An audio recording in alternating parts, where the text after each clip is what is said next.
मैं तो अभी भी कहना चाहूंगा कि राजनीति इस विषय पर नहीं करना चाहिए। इसमें मैं सुनवाई नहीं कर सकता, किसी प्रकार को निर्णय नहीं दे सकता।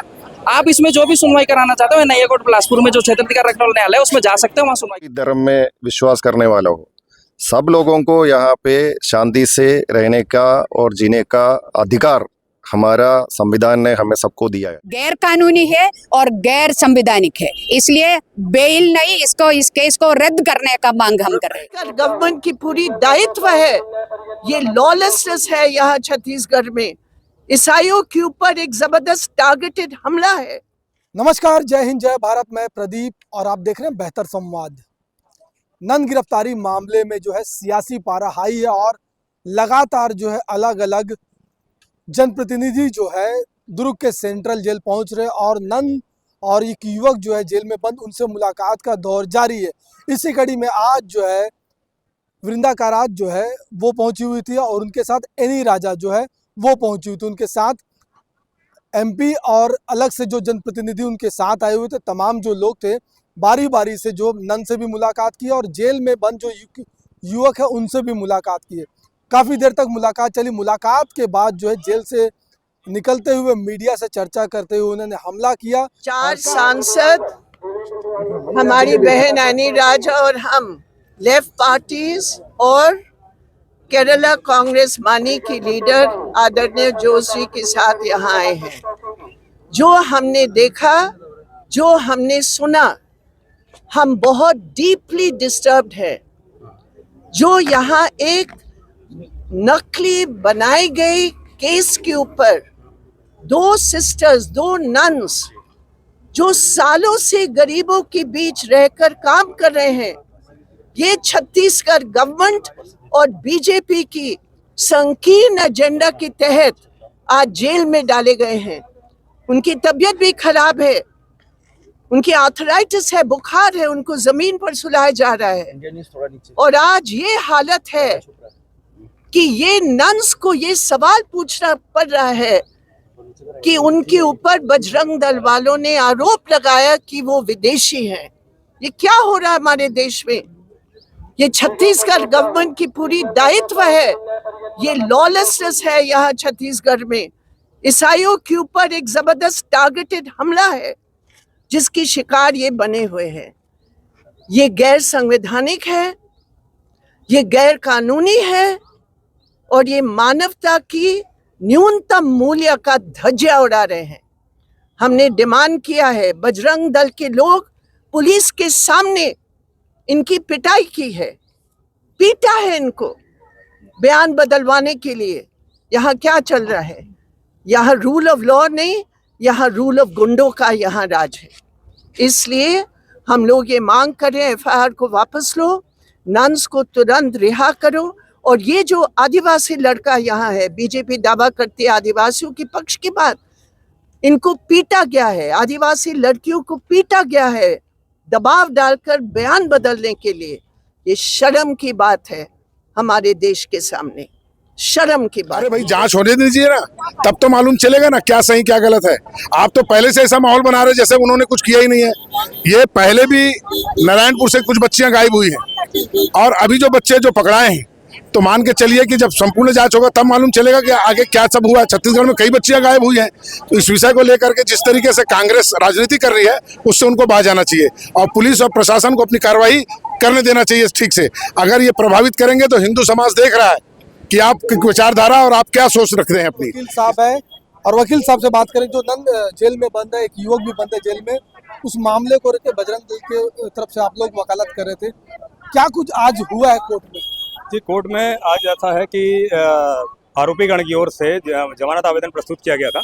जमानत आवेदन प्रस्तुत किया गया था और हमारी जमानत पे आपत्ति थी, हमने आपत्ति दर्ज की थी। हमने माननीय न्यायालय को ये बताया कि ये मामला ह्यूमन ट्रैफिकिंग से संबंधित है, मानव तस्करी से संबंधित है और ये स्वर्णाधिकार नहीं है। स्वर्णाधिकार मीन्स होता है जो जुडिशियल पावर होता है एक जज को, तो वो माननीय न्यायालय को नहीं है। माननीय न्यायालय को स्वर्णाधिकार नहीं होने से उन्होंने इसको निरस्त किया है। अब आगे की क्या, जैसे सामान्य कोर्ट में जो होता है वो, या फिर जो जैसा आप बता रहे हैं ना, ये एनआईए कोर्ट जाना पड़ेगा। राष्ट्रीय प्राधिकरण का मामला है तो पुलिस को ताकीद की गई है कि ये मामला राष्ट्रीय प्राधिकरण को सौंपे। राष्ट्रीय प्राधिकरण आगे की जांच जारी रखेगा और उसके बाद उसी कोर्ट में आरोपीगण बेल के लिए जा सकते हैं, यानी जो भी पावर है वो एनआईए कोर्ट को। तो यहाँ पे जज साहब ने सुनवाई से इनकार कर दिया था कि ये काहे कि उस कोर्ट में जाए। सुनवाई से इनकार उन्होंने किया था, लेकिन आरोपीगण की ओर से ये कहा गया कि हमको सुन लिया जाए, तो उनको सुनने के बाद निराकृत किया गया। निराकरण यह है कि आदेशित उनको ये हुआ है कि वो एनआईए कोर्ट जाएं और यहाँ पे मूलतः उनकी बेल जो आवेदन है वो रिजेक्ट कर दिया गया। तो ये बताइए, एनआईए कोर्ट में तो इस प्रकरण को किस रूप में देखते हैं? एनआईए में अगर कोई मामला जाता है तो कितना गंभीर हो सकता है? एनआईए में मामला ऐसा नहीं, एनआईए के कोर्ट में मामला गंभीर प्रकृति का होने से ही एनआईए में जा रहा है, तो वहाँ तो गंभीर मामले ही चलते हैं, तो एनआईए कोर्ट में जाना ही है उन्हें। तो अब आगे जैसे आरोपीगण के पक्षकार है वो किस रूप में इस केस को डील करेंगे? आरोपीगण के पक्षकार को देखिए सर, इस देश में सभी को अधिकार है ऊपर अपील करने का। यहाँ उनको अगर लगता है कि यहाँ उनकी जमानत आवेदन प्रस्तुत किए थे वो निरस्त कर दिया गया है, तो स्वाभाविक बात है अपीलेट कोर्ट को पावर रहता है, और यहाँ पे जो एनआईए कोर्ट है उनको पावर है, तो एनआईए कोर्ट में जाएंगे आगे की कार्रवाई है। कितने दिनों की प्रोसेसिंग है ये पूरा? प्रोसेसिंग विवेचनापूर्ण होने पर रहती है, 15 दिन का ज्यूडिशियल टाइम रहता है और उस 15 दिन में करना है। पुलिस कितने दिन में विवेचना पूर्ण करती है ये पुलिस के ऊपर है। अपना परिचय बताइए। कोर्ट का फरमान ये है कि अगर जुडिशरी में बात करें तो माननीय न्यायालय ने सिर्फ यही कहा है कि ये जो प्रकरण है मानव तस्करी से संबंधित, इसमें सुनवाई का क्षेत्राधिकार हमारे न्यायालय को प्राप्त नहीं है, इसलिए आप संबंधित क्षेत्राधिकार रखने वाले न्यायालय में जाकर पिटीशन लगाइए और सुनवाई वही होगी, हम नहीं कर सकते सुनवाई। आगे किस तरह की बात होगी, जिस तरह की सभी चर्चा ये जहां भी जाएंगे हम आपत्ति करेंगे, वहां अपनी बात को रखेंगे, हिंदुत्व की बात को रखेंगे और जो लीगल पॉइंट ऑफ व्यू है उस पर हम लड़ते रहेंगे। किस तरह का गंभीर मामला समझते हैं छत्तीसगढ़ में पहली बार ऐसा बड़ा? सर ये स्पेशल कुछ एरिया को लेके वहाँ के जो निर्धन व्यक्ति हैं, गरीब व्यक्ति, उनको टारगेट किया जा रहा है, इस पे आवाज उठनी चाहिए। छत्तीसगढ़ सरकार को इसमें आवाज उठानी चाहिए। जज साहब ने क्या बोला? जज साहब का कहना था कि ये जो मामला है ह्यूमन ट्रैफिकिंग से है, मानव तस्करी संबंधित मामला, जिसमें सुनवाई करने का क्षेत्राधिकार इस न्यायालय को नहीं है, इसलिए ये जो बेल पिटीशन इसमें मैं सुनवाई नहीं कर सकता, किसी प्रकार को निर्णय नहीं दे सकता। आप इसमें जो भी सुनवाई कराना चाहते हो एनआईए कोर्ट बिलासपुर में जो क्षेत्राधिकार रखने वाला न्यायालय है उसमें जा सकते हो, वहाँ सुनवाई करा सकते हो। ये एनआईए कोर्ट में क्या कुछ ये बेल पिटीशन लगाएंगे, आरोपी के जो अधिवक्तागण है या आरोपीगण है, जैसा भी उनके निर्देश वो कार्य करेंगे और उसमें हमको जब जानकारी होगी तो हम उसमें आपत्ति भी दर्ज लग सकता है इन सब पूरे? अब इसे समय तो नहीं बोल सकते, लेकिन हाँ ये तो है कि हम वहाँ भी आपत्ति करेंगे और आपत्ति करने के लिए हमेशा हर समय खड़े रहेंगे। हम मामला कोर्ट के सामने है, हमें पूरा विश्वास है कोर्ट पे, कोर्ट का प्रोसीडिंग्स पे। हम कोर्ट से न्याय दिलाने के लिए हम कोशिश करेंगे। जो भी ये पूरा मामला जो है कोर्ट इसका पूरा देख लेंगे और फिर फाइनल फैसला वहाँ से होगा, तो हम उसके लिए हम वेट कर रहे हैं। हमें हमारा इतना ही मकसद है, इनको न्याय मिलना चाहिए, क्योंकि इनका जो मानना है और इनका जो काम करने का तरीका है, वे ऐसे कोई धर्मांतरण या ऐसे कोई ह्यूमन ट्रैफिकिंग करने वाले लोग नहीं है। क्योंकि ह्यूमन ट्रैफिकिंग करने के लिए तो ये ऐसे कपड़ा पहन के तो आएगा क्या? तो ये इनका क्लियर पोजीशन है कि ऐसे कुछ इनका कोई उद्देश्य भी नहीं था, तो इसीलिए तो हम ये कोर्ट में मामला है, हम पूरे कोशिश करेंगे उसको न्याय दिला के इसका इनोसेंस जो भी है वो प्रूव करने के लिए। देखिए हमारे देश में एक लोकतंत्र देश है, यहाँ पे डेमोक्रेसी है ये, और जो कानून है तो कानून के हिसाब से सब लोगों को, चाहे वो किसी भी धर्म में विश्वास करने वाला हो, सब लोगों को यहाँ पे शांति से रहने का और जीने का अधिकार हमारा संविधान ने हमें सबको दिया है।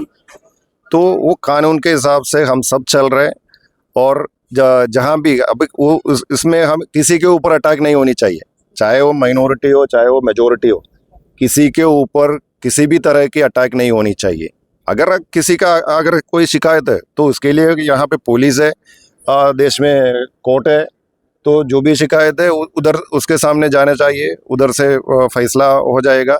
क्योंकि इसीलिए हम बार बार ये कह रहे हैं कि हमें पूरा विश्वास है इस पर। Thank you.